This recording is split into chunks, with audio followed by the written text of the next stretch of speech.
organized a meeting in Burnside of the Burnside Business, the Chamber of Commerce. It was never existed. It still doesn't.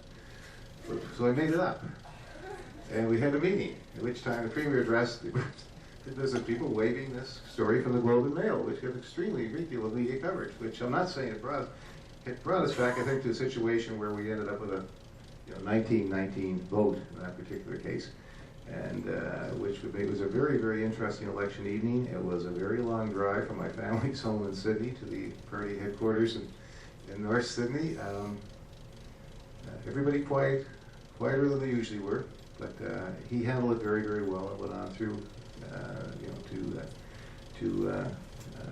I think achieved some with the support. He received some major legislation, but under the now it can be told. So save my thoughts on the campaign for the memoirs, but the aspect of the creative political event, they do exist. They do exist right here with unexisted organizations. Is that helpful?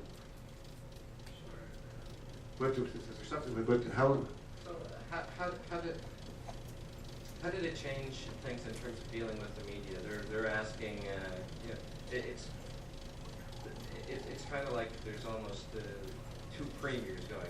There's your premier, and then you have to make sure that John can. Yeah. That's. I mean, you're absolutely right. There's another constituency in the mix there. Now, I mean, we were there for another 4 or 5 months, but you did literally.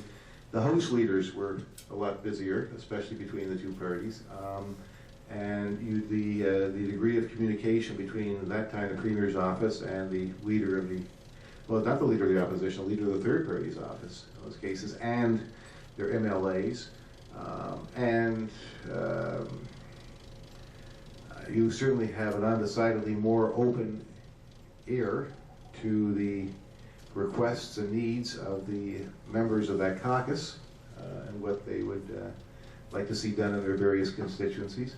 It was delicate. It was and it was very internal. The fortunate thing was there was a good relationship between the two, between Premiers McClellan and Dr. Ham. I mean, you must remember these two guys were roommates at college. If you go back to see the university, well, not room, well, they were next door rooms. So you go back and see the university tennis team at the King's College in 1962. There's two young fellows in white outfits standing by the net. One of the kid from Glasgow and the other kid from Sydney, Nova Scotia. And welcome to politics in Nova Scotia. But it was just, but there's also a genuine, they had all their lives, kept in touch and respect for each other, although a great deal, there were differences, and that made it work. And then, and I think in those days, if I could just put the plug in, that kind of civility existed in our political structure. And as a matter of fact, and I'll leave it with this, and that's what helped make it work. I mean, they literally could talk. I would go with Russ to meetings, which we would have. They come from separate addresses, different buildings. I'd walk over with Russ from the Premier's office, and Dr. Ham would come with someone from another direction. And usually something we would use the boardroom in the Joe Howe building, the health boardroom. And I'd sit outside because we were just going to go home for the weekend or something. And all I hear inside a couple of guys laughing, yucking it up, and going on this sort of thing back and forth. And so they got along well. I mean, they both had their agenda, and as it turned out, Dr. Ham's agenda was well planned, and he won the next election. But I think that the civility that existed between two individuals and the respective caucuses made a big difference. And I can't say for sure whether 12 years later that would take place now. I mean, one of the things that pleased me greatly was a story in the Globe and Mail last week that Stevie Cameron, the Globe, wrote. And she bemoaning the end of civility in the House and the people who were there, and named about a half dozen people who she, for 20 or 30 years, covering the House. Stevie Cameron complaining about civility? I know, I heard that. Kind of like an arsonist Well, complaining about fire. that's because she did name a certain prime minister as a guy who's under civility. But the half dozen people she named, the only backbencher she named was Russell. In that case, who I remember what time she did. And I'm not saying she may be the perfect judge. You're perfectly right. That's true. But anyways, it was there. I agree with her opinion on Russell. Oh, thanks very much, Red. But that's what made it possible, I think. But whether it can happen now, I personally, I would think so.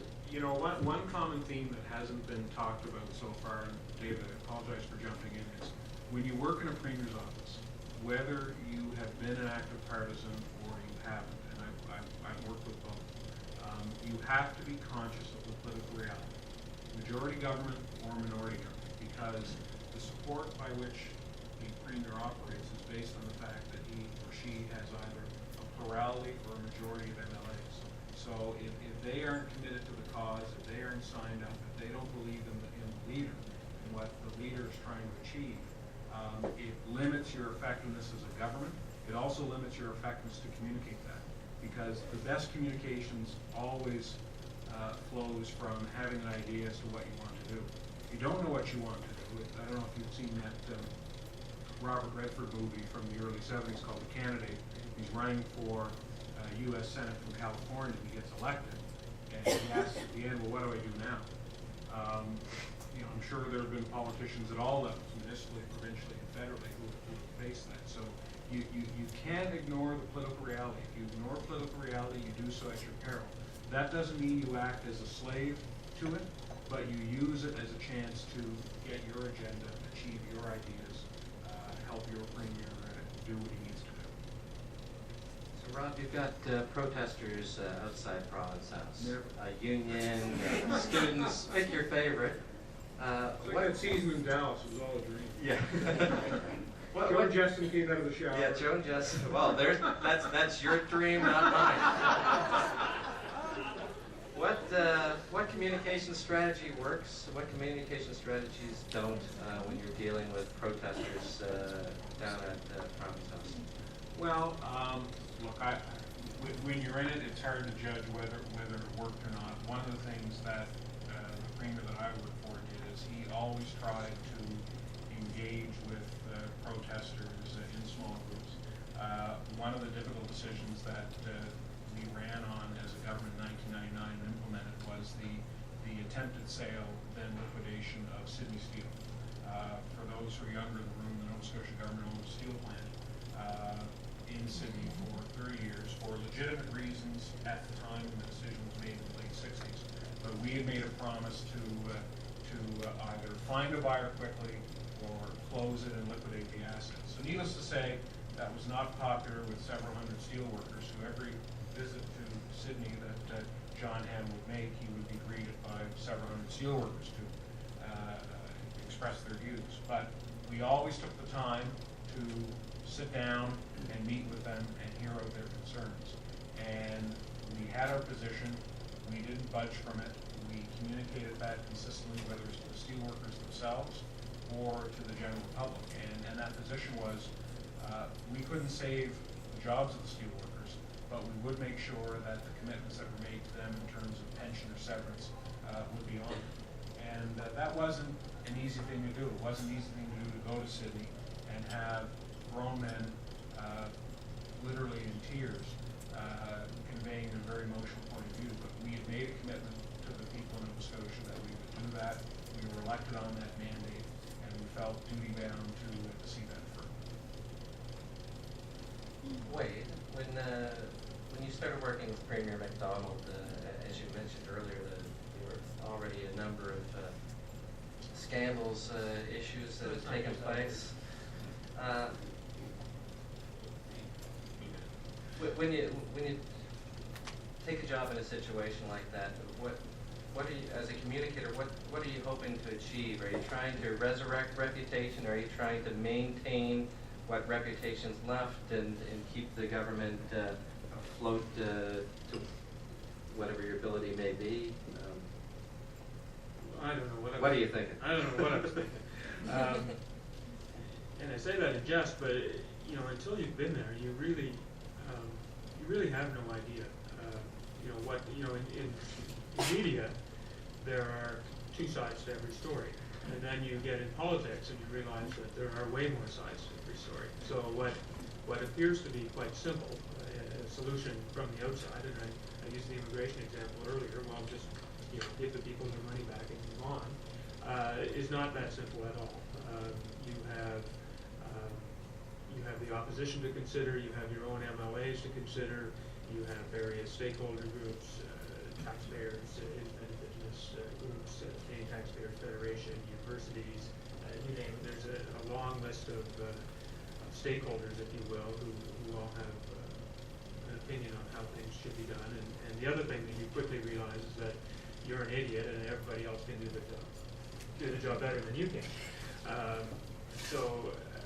You know, when you go in, when in doubt, it's all a communications problem. It doesn't matter how bad the policy is, how boneheaded the decision was, whether you lack the facts to make it, whether it's politically motivated or an individual agenda within the public service, it all comes down to bad communications. I learned that very quickly as well. So, you know, you do go in and you think, you know, you can, because it looks very obvious from the outside what they need to do, and I don't think that's changed with the current government. You know, there are issues that, if you read the newspaper every day, there are columnists, some of whom couldn't find the legislature with a GPS, who, you know, have a great opinion on how the province should be run.